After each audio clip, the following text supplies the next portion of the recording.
culmination of yoga. That's the last lesson. The culmination of yoga is love. And love creates a revolution in our own consciousness. And when we create a revolution in our own consciousness, we create a revolution in the world. Everyone wants revolution, change the government, change the injustice, change this.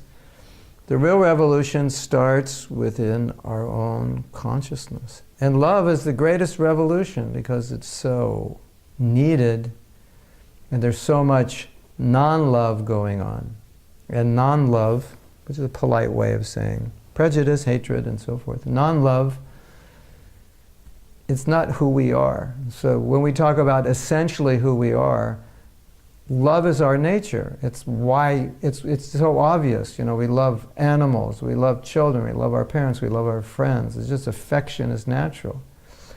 But that affection originally or originates in our affection towards God. That's, if you strip the soul down, you make the soul naked, so to speak, that's what you get. You just get love. That's what it is. It's just pure love. And then you cover it. Sometimes you get hatred, or sometimes you get love, which is not divine in nature, which we call love. Like, I love ice cream. Is that love? Love means service. So we call bhakti, love and devotion, the culmination of yoga, and then we call bhakti also service, devotional service, service in love. That's our nature. So we're trying to find love in loving things, and saying, I love red cars, I love chocolate ice cream, and I love pizza, and I love green sweaters. So bhakti is all about giving of the heart, giving of service, because that's our nature. The nature of the soul is it wants to serve. Look at young boys who are willing to strap bombs on their back to serve their country or to serve their religion, because the desire to serve is intense. It's inherent within the nature of the soul. So bhakti means, or the culmination of yoga means pure service, pure divine service. It's the most powerful force because it's pure love. So the idea is that in your yoga practice, what you're doing by uplifting your consciousness is coming to higher levels of purity. And that higher level of purity means higher levels of divine love. And divine love, when it manifests in the world, it manifests as affection to everyone, every form of life. You can't have love of God and not like people. You can't have love of God and kill these people over here. As love of God develops, compassion develops. They go together. They don't come later. They don't not come. It's just how it works. When you love God, you love everybody because everyone's part of God. So that's ultimately the culmination of yoga. Therefore, as we elevate ourselves, elevate our consciousness, we begin to bring other people up, and we begin to become more concerned about other people's spiritual upliftment, about the upliftment of the planet, where the world's going.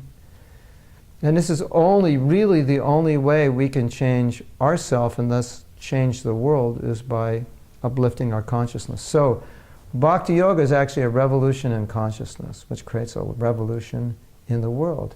And we are the only ones who can uplift the world. We can't wait for anyone else to do it. So all these teachings that we're giving you, and the entire Yoga Wisdom course, which we hope you'll attend if it comes in your area, or when we put it online, is all a process of ultimately uplifting the world by uplifting yourself. So you become happy, the world becomes happy, you manifest love in all your relationships, in your divine relationships, in your material relationships, which will no longer be material because it will have a spiritual base. You'll be happy, people will be happy, everyone around you will feel that you are not an ordinary person. There's something different about you, which is a great compliment. I mean, if people think you're crazy, I think that's a compliment. In this world today, if you're like too normal, then you're weird. Something's wrong with you. So, of course, people, if you're spiritual, yes, some people will think you're crazy, but more often they're going to feel your vibration. Say, I feel something special about it. When I'm around you, I feel something special. I feel that you're peaceful. Something's going on inside of you that's different. That's good. If you're advancing spiritually, that's how people should feel around you. If everyone around you becomes disturbed, you need to go back to the drawing board in your spiritual life. That's not what it's about. So anyway, this is just a barometer to understand that this is the culmination. Elevation of consciousness means divine connection.